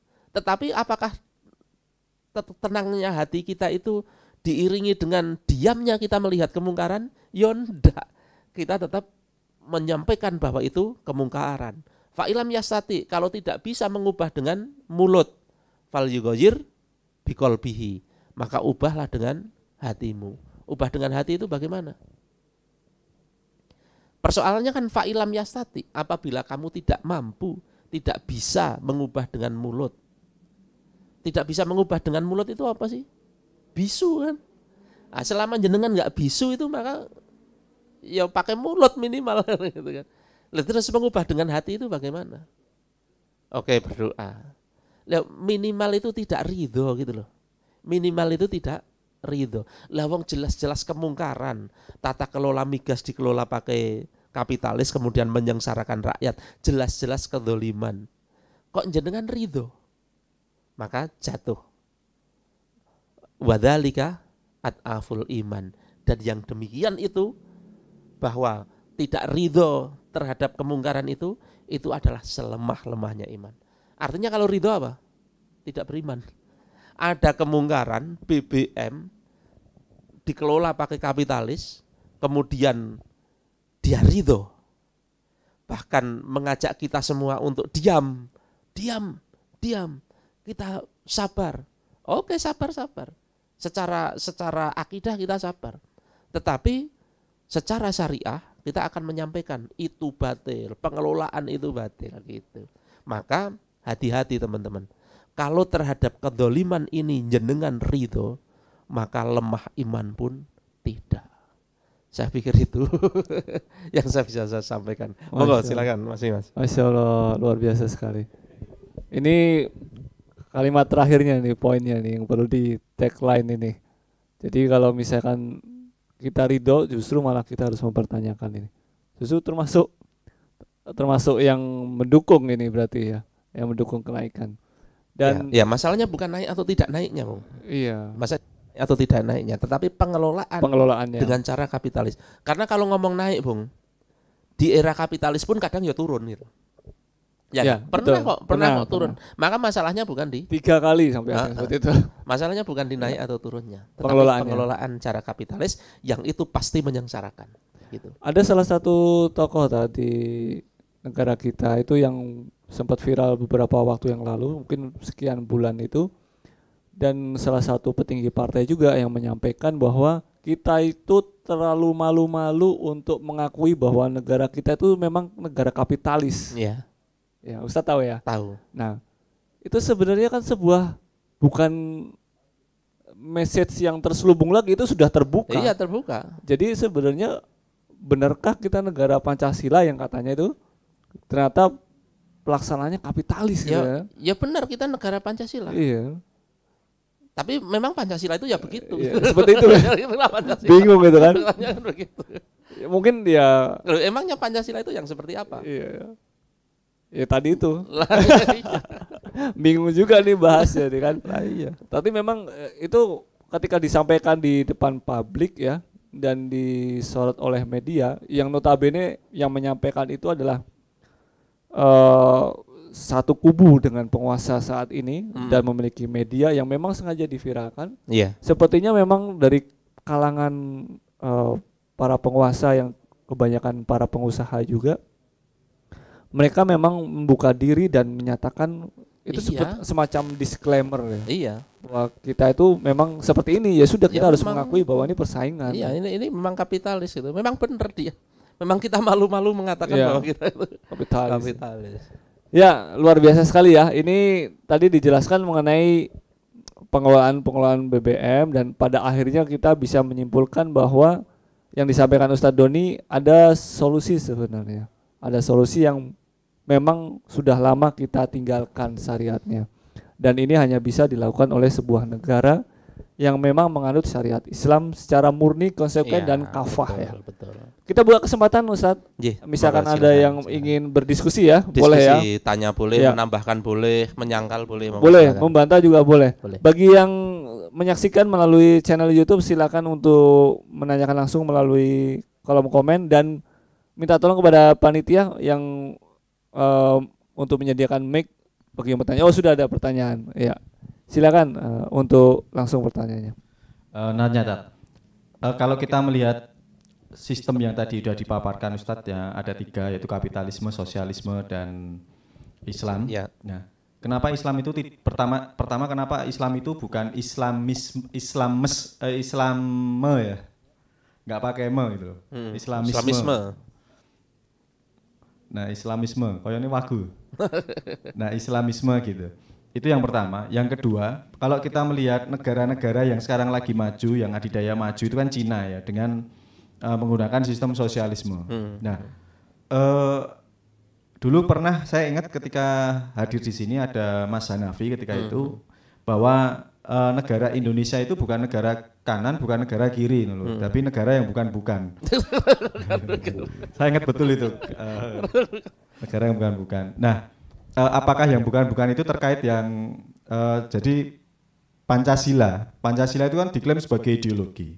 Kalau saya melihat ideologi itu kan memang kayak harga mati ya. Wis tidak bisa ditafsir lagi gitu loh. Nah, sedangkan Pancasila itu banyak penyelisihan. Jadi kalau misalkan Pancasila punya bid'ah, nah ya kita itu negara bid'ah.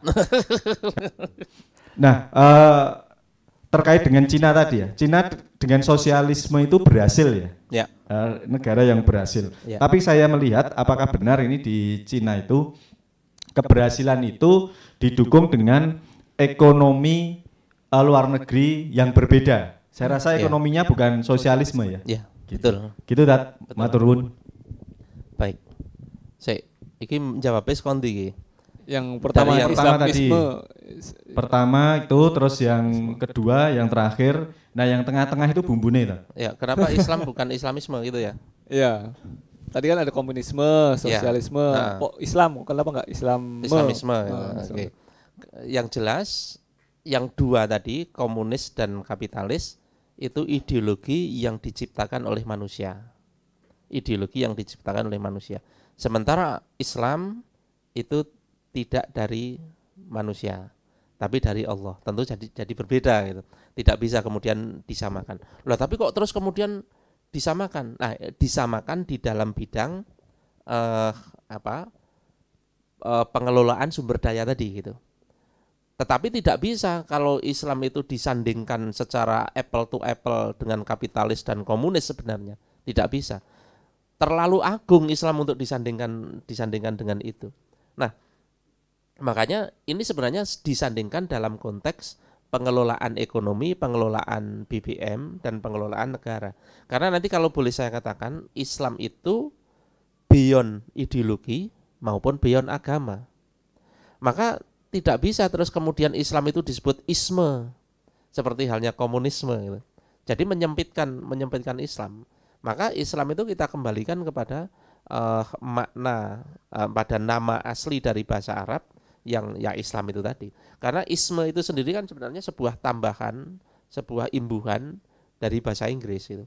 Maka kalau imbuhan itu disematkan pada Islam ya enggak gaduh gitu.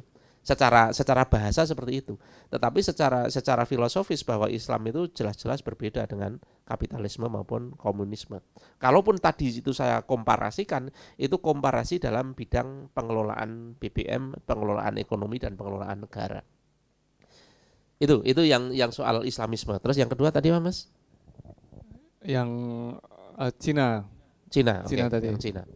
Cina ekonomi luar negeri Cina itu tidak komunis dalam artian komunis yang diidekan oleh Karl Marx gitu. Ya betul sekali bahwa Cina itu secara ekonomi hari ini tidak seperti ekonomi komunis yang diidekan oleh Karl Marx. Kalau ekonomi yang diidekan oleh Karl Marx seperti yang saya paparkan tadi bahwa semua itu dimiliki negara. Nah, faktanya di dalam beberapa dekade yang kita lalui, negara-negara komunis yang menerapkan ekonomi seperti yang diidekan oleh Karl Marx itu faktanya nggak maju. Bahkan sekelas Soviet yang sebesar itu pun akhirnya kolab. Jerman Timur akhirnya kolab. Yang masih bertahan sampai sekarang Korea Utara. Korea Utara seperti kita lihat rakyatnya juga sangat menderita. Nah, ketika rakyat itu semakin turun kualitas hidupnya, maka sangat berbahaya bagi keutuhan negara. Itulah yang terjadi pada Soviet sebenarnya. Kenapa Soviet bisa sampai kemudian runtuh terus kemudian menjadi republik Rusia itu? Karena memang secara ekonomi itu kolab karena menggunakan sistem ekonomi komunis seperti yang diidekan oleh Karl Marx. Maka sebenarnya Cina itu melihat pelajaran, mengambil pelajaran dari yang terjadi pada Jerman Timur maupun pada Soviet, maka China melakukan modifikasi terhadap ekonominya. Sehingga ekonomi Cina itu sekarang itu di semi kapitaliskan. Bukan kapitalis murni, tapi semi kapitalis. Karena kalau kapitalis murni itu benar-benar bebas itu. Benar-benar bebas. Artinya kayak Amerika, semua bebas. Nah, kalau Cina ini sebenarnya mulai muncul perusahaan-perusahaan swasta tetapi tetap dalam kendali yang ketat. Kalau boleh saya katakan itu mirip Indonesia zaman Orde Baru. Indonesia zaman Orde Baru itu ya kapitalis, tapi kapitalismenya yang terkendali. Kalau hari ini di zaman reformasi ini kan Indonesia ya kapitalis tapi kapitalisnya bebas kan. Nah, Cina itu lebih mirip itu, kapitalis tetapi kapitalismenya sangat terkendali. Artinya kalaupun ada perusahaan swasta yang itu naik, itu tetap dalam izin, dalam restu rezimnya. Seperti kita lihat pengusaha terbesar di Cina yang sangat terkenal itu apa? Alibaba perusahaannya, pemiliknya Jack Ma, bukan Yong Ma ya. Kalau Yong Ma merek Magic Jar. Jack Ma. Biasanya sok kleru Yong Ma. Jack Ma. Pernah kan Jack Ma itu ngeritik Xi Jinping, pernah enggak ya? Pernah kan? Langsung hilang itu orang. Dan akhirnya muncul lagi dengan suara yang sudah lebih lembut itu.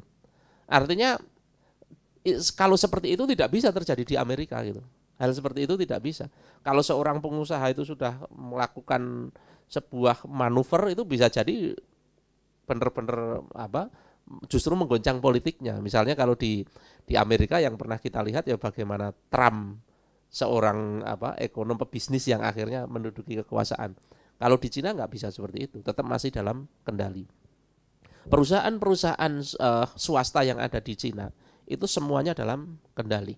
Bahkan kenapa kita bisa menemukan produk-produk Cina dengan sangat murah hari ini di Indonesia, yaitu dalam kendali pemerintah. Kalau benar-benar dilepaskan, nggak bisa bersaing dengan UMKM kita. Tapi karena disubsidi dari negara, maka bisa menghasilkan barang-barang murah sampai sini. Bahkan UMKM kita di Indonesia kalah murah produknya dengan produk Cina. Nah, kalau kita lihat seperti itu.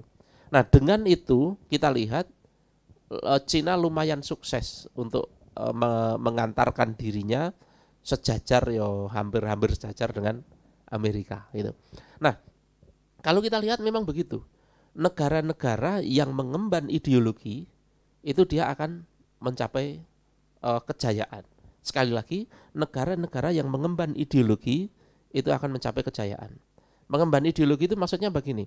Dia menjadikan ideologi itu sebagai ujung tombak dirinya. Maka Amerika kita kenal, Amerika itu mbahnya kapitalis dan negara kapitalis nomor satu itu ya Amerika. Maka dengan itu dia mengantarkan Amerika kepada puncak tertingginya. Begitu juga hari ini China. China dengan komunisnya, walaupun komunis yang sudah dimodifikasi dari idenya Karl Marx, mengantarkan dia kepada puncaknya. Tetapi kalau kita itu sekedar pengikut dari ideologi lain, itu jangan harap akan menyusul mereka itu. Katakanlah Korea Selatan. Korea Selatan dengan model kapitalismenya untuk menggeser Amerika agak sulit. Kalau Cina malah bisa. Kenapa? Karena punya ideologi sendiri gitu. Nah persoalannya, lah kita itu punya ideologi sendiri atau enggak sih aslinya? Nah, persoalannya itu, ya, yang ditanyakan nomor 2 tadi kan itu. Nah ideologi, yang namanya ideologi itu tidak hanya filosofis, tidak hanya teori, tetapi ada metode untuk menerapkannya. Misalnya begini, bisa jadi teorinya sama, bisa jadi tujuannya sama. Tujuan kapitalis dan komunis sama-sama apa? Menyejahterakan rakyat. Untuk apa sih kapitalis kok diidekan? Agar sejahtera. Kenapa sih komunis kok diadakan? Agar rakyat sejahtera. Idenya sama dong. Yang beda apa? Metodenya. Sejahtera, cara untuk sejahtera versi kapitalis itu dengan cara membebaskan semua. Cara sejahtera menurut komunis itu dengan mengendalikan semuanya gitu. Nah persoalannya, kita itu punya cita-cita untuk memiliki negara yang berkeadilan sosial, katakanlah begitu. Cuma caranya piye? Punya enggak kita metode yang khas kita? Bukan versi kapitalis, bukan versi komunis. Punya enggak? Faktanya enggak punya. Faktanya ketika zaman Soekarno itu menggunakan metodenya sosialis, zaman Soeharto menggunakan metodenya kapitalis, tetapi kapitalis yang terkendali seperti Cina itu, dan era reformasi itu menggunakan metodenya kapitalis yang liberal seperti yang kita lihat sekarang. Nah artinya ideologi itu tidak sesederhana bahwa oh kami punya ideologi namanya endok misalnya gitu, tidak sesederhana itu gitu. Harus ada metode yang memang khas, dan tidak cuma metode, ada akidah. Ada akidah. Sebenarnya ideologi itu berawal dari akidah. Akidah itu apa? Cara pandang terhadap dunia. Yang nanti cara pandang itu akan diwujudkan dengan metode yang digariskan itu. Nah, akidah atau cara pandang kapitalis itu apa? Kebebasan. Maka nanti semuanya itu dikembalikan kepada kebebasan. Hidup pemerintahan itu ada untuk menjamin kebebasan. Kebebasan rakyat, kebebasan berekspresi, kebebasan beragama, kebebasan bla bla bla bla bla, kan begitu. Kalau komunis itu idenya apa? Kerja. Maka kerja. Memang begitu. Ini bukan masalah Indonesia, ini di Cina itu gitu. Kerja begitu. Nah, nanti Islam juga punya. Kalau Islam itu ibadah, nanti semua dikembalikan kepada ibadah. Nah, itu landasan akidahnya. Tetapi di atas landasan akidah itu ada metode penerapan. Nah, di dalam kapitalis ya metodenya pakai demokrasi salah satunya. Di dalam komunis metodenya pakai otoritarian. Di dalam Islam juga ada metodenya sendiri, ada sistem pemerintahannya sendiri, ada cara penerapannya sendiri begitu. Maka tidak bisa kita itu menerapkan sistem ekonomi Islam di dalam ideologi kapitalis, saja mungkin. Harus sepaket, mulai dari ideologinya, sistem pemerintahannya, sistem ekonomi itu satu paket. Nah, Islam itu kalau diterapkan secara sepaket itu mulai dari akidahnya sampai sistem pemerintahannya, sistem ekonominya, ibadahnya semua diterapkan itu ya nanti yang muncul itu peradaban Islam yang utuh seperti zaman Rasul, Khulafaur Rasyidin dan seterusnya. Seperti halnya Amerika juga utuh, seperti halnya Cina juga utuh. Maka kalau kita lihat negara-negara yang memiliki ideologi itu dia akan menjadi pemimpin dunia, baik itu Amerika dengan kapitalismenya, Cina dengan komunismenya, maupun Islam zaman Rasul, zaman Khulafaur Rasyidin dan segala penerusnya dengan Islam. Nah, kalau kita hari ini tidak memiliki itu, kemudian kita hanya membebek kepada baik itu kapitalis maupun komunis, dijamin kita tidak akan pernah bisa menjadi pemimpin dunia. Saya pikir itu Mas Fani, ada beberapa bonus jawaban. Cukup panjang dan berusaha dirangkum beliau ya sebenarnya. Ini saya ingat beberapa kajian PAZ sebelumnya itu sebenarnya sudah pernah disampaikan ini. Tapi kalau didetailkan sebenarnya banyak banget itu. Banyak banget itu. Nanti kita bisa diskusi lebih lanjut untuk materi tadi ya. Dan kita kasih kesempatan satu lagi. Kalau misalkan ada yang masih mau penasaran untuk bertanya, saya lihat di online ada nggak? Di online belum ada ya. Belum ada. Masih belum ada. Dan silakan bagi yang ingin bertanya melalui kolom chat, bagi yang online di YouTube melalui channel Rumah Sakofa, boleh loh komen di situ, atau mungkin ingin membantah juga boleh Tat ya.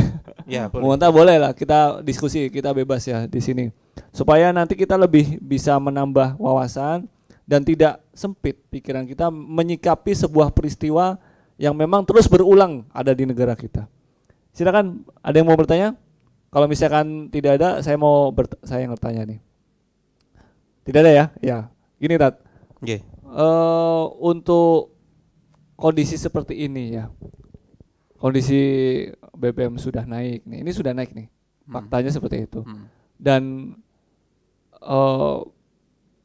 kita sebagai yang tidak memiliki kekuasaan, kita tidak bisa memiliki wewenang, dan kita tidak terlibat di dalamnya. Bahkan mungkin kita dibilang sebagai oposisi. Kemudian kita melakukan aksi seperti saudara-saudara kita sebagian yang ada di gedung dewan, di depan gedung dewan itu. Dalam perspektif Islam itu apakah termasuk orang-orang yang tidak di posisi diam gitu. Tadi kan disebutkan tuh ada menyampaikan, ada hati, dan mereka ini jelas orang-orang yang tidak ridho. Nah, bisa nggak sih kita dalam secara perspektif Islam itu juga melakukan hal seperti itu? Ya jelas bisa, jelas diperbolehkan. Kita kemudian mengungkapkan pendapat, terus kemudian menyampaikan muhasabah kepada penguasa. Itu para ulama-ulama terdahulu itu ya melakukan muhasabah. Dan itu wajar-wajar saja, boleh, dan memang justru itulah bentuk real, bukti nyata bahwa kita tidak diam gitu. Nah, tetapi tidak harus begitu, tidak harus melalui demo. Ini juga sama, forum kita itu kan itu di dalam rangka kita tidak diam, kita bersuara begitu. Nah, cuma persoalannya apakah sekedar cuma bersuara saja sudah termasuk yang tadi? Nah, enggak begitu. Kalau masalah bergerak ya semua orang itu bergerak. Cuma bergeraknya karena apa kan beda-beda. Ada orang yang gerak-gerak yang itu senam gitu. Ada orang yang gerak-gerak itu sholat itu. Sesuatu yang berbeda. Ada konser juga gerak-gerak. Ada gerak-gerak di konser juga. Maka sama-sama tidak ridho terhadap kenaikan BBM ini, itu nilainya juga di mata Allah juga beda-beda. Kalau tidak ridhonya itu hanya sekedar wah aku nggak mau ini dinaikkan dan lain sebagainya, tidak ada nilai ruhiyah Allahnya di dalamnya, ya tentu itu bukan sebuah amal soleh itu. Itu ya seperti halnya jenengan misalnya diambil sendalnya terus protes ya gitu aja. Tapi kalau tidak diamnya kita itu bukan soal itu, tapi soal bahwa ini loh yang benar Islam, yang itu. Nah, itulah yang amal soleh itu gitu. Jadi tidak sekedar berbicara, tidak sekedar aksi, tetapi landasan aksinya itu apa? Kalau landasan aksinya itu Allah, maka itulah yang termasuk di dalam hadis tadi. Tapi kalau landasan aksinya itu hanya soal kepentingan pribadi, itu beda urusan. Akidah dulu ya. Akidah. Dan kabarnya ketika aksi di luar, yang di dalam ada yang lagi berulang tahun gitu. Dan semua menyanyikan lagu Jamrud katanya. Belum tahu ya, Enggak tahu. Ada berita terbaru hari ini. Siap. Ada berita terbaru hari ini bahwa ada aksi sebagian saudara-saudara kita di luar, mereka meneriakan untuk menolak kenaikan BBM dan meminta untuk perwakilan anggota dewan untuk keluar menemui mereka. Ternyata sedang ada yang ulang tahun dan mereka melakukan lagu Jamrud. Selamat ulang tahun. Ini kan ketika di salah satu media televisi itu bagusnya ada dua layar, satu layar di ruangan sidang sedang bernyanyi-nyanyi, bertepuk tangan, yang sebelah sini sedang aksi. Bagus ya itu. Dan itu luar biasa sekali ya. Ini negara kita ya. Belum tentu di negara lain. Ini kalian harus bangga loh teman-teman. Ini negara kita loh nih. Belum tentu di negara maju seperti ini. Iya. Mungkin kita lebih maju dari mereka Tat. Masya Allah. Luar biasa sekali Tat. Ini menarik sekali untuk membahas mengenai kenaikan BBM yang walaupun sudah berulang kali terjadi di negara kita, kenaikan dengan alasan-alasan yang sebenarnya klise dan selalu diucapkan walaupun berganti rezim. Dan ini silakan diambil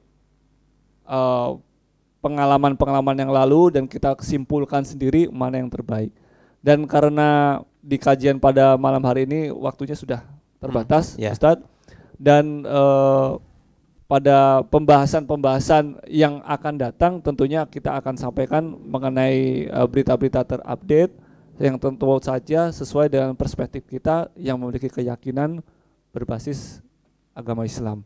Dan juga kepada Ustadz Doni Riwanto, terima kasih sudah hadir di sini dan menyampaikan mengenai hal-hal yang sangat ini ya.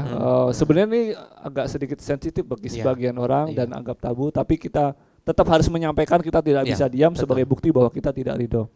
Sebagai akhir mungkin dari Ustadz Doni mau menyampaikan closing statement. Silakan. Baik.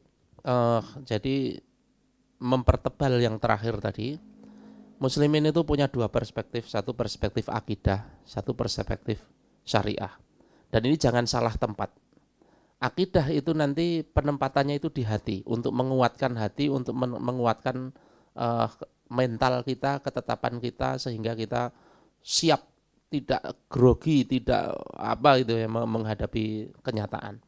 Tetapi ada perspektif lain, yaitu perspektif syariat. Nah, perspektif syariat itu pada perbuatan.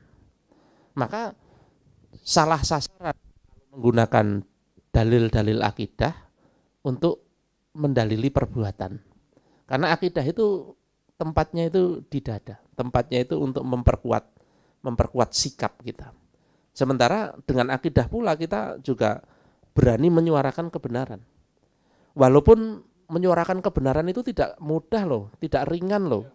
Tetapi karena akidah juga bahwa di dalam akidah itu kita memang bahkan hidup dan mati di tangan Allah, bahkan rezeki juga di tangan Allah, maka kita juga tidak takut menyampaikan itu semua karena memang kita paham bahwa itu di tangan Allah. Nah, sekali lagi itu di dada. Tetapi soal perbuatan itu di tangan syariat. Karena syariat itulah yang akan mengatur perbuatan kita, termasuk perbuatan kita ketika menghadapi kedoliman-kedoliman yang salah satunya adalah tata kelola BBM, migas di tangan kapitalis. Maka secara syariat kita tidak diam, secara syariat kita minimal itu fal yughayyir wa bilisanihi, dengan lisan. Adapun akidah itu membuat kita tenang, membuat kita tidak was-was terhadap kondisi yang sedang kita hadapi hari ini. Semoga teman-teman bisa menempatkan keduanya dengan cara yang tepat sehingga tidak mudah diselewengkan oleh orang-orang yang mengaku ulama sebenarnya, tetapi sejatinya dia sedang melegitimasi kedoliman-kedoliman kapitalis.